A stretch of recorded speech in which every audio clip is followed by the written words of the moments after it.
Alright, hello guys, welcome to the show. Today we're going to talk about the Scion FRS, alright? Or the GT86 if you're from across the pond. Right off the bat, looking at the car looks amazing. People were a bit afraid at the beginning because they thought it would look a little bit like the Celica, except they put some curves on it in just the right place and they kind of like beefed it up.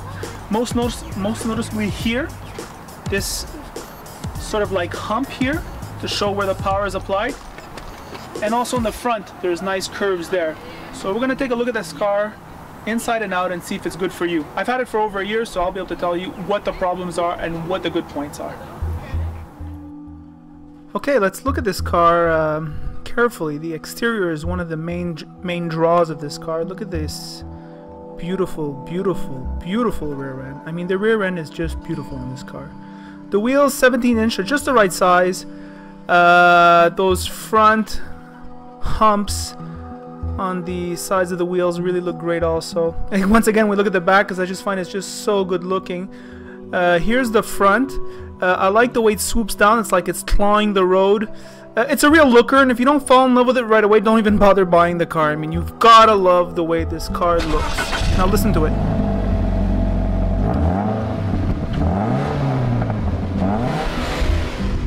Sounds pretty good. Sounds pretty good.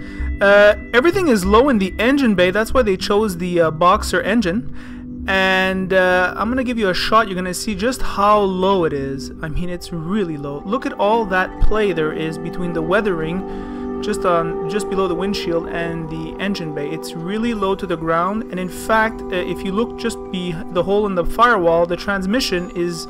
Oh, there's at least 6-7 inches give there. I mean, they put the transmission super low, put the battery way back there for the perfect weight balance. Maybe they could shove a turbo up this car's ass, but the engine the way it is pretty good. Though the SI is more torquey. Look at this trunk here. I mean, why didn't they just make this a 5-door? You know, like the Acura RSX of old. All right. The interior of the FRS has been criticized, and rightly so. Scion has the reputation of making the cheapest car interiors and the most plastic, and the tradition continues here. The steering wheel, they say it's made out of leather, but I think we can all agree that the cows that made this leather eat blades of plastic and not blades of grass.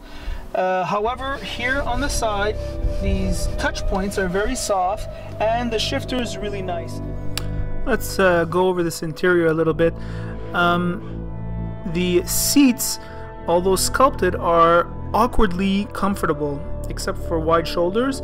And I've been on 200-kilometer rides, and that's 120 miles for people across the pond and down below, the neighbors. And I felt great. However, there's no denying that the interior is subpar to all its competitors. Despite having the best driving position of all its competitors, every single one. I sat in a Cayman at the 2014 auto show. It did not feel more driver oriented than this car. It was about a tie.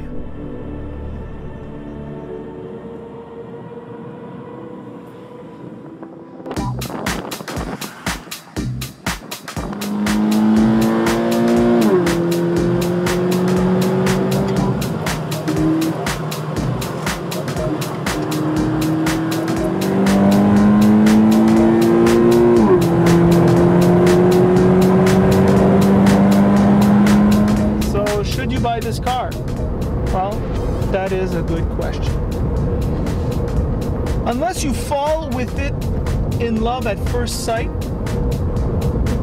and you appreciate all the other qualities, then you should buy it. If, however, you don't, then you should get the Honda Civic Si. I think it's a better buy.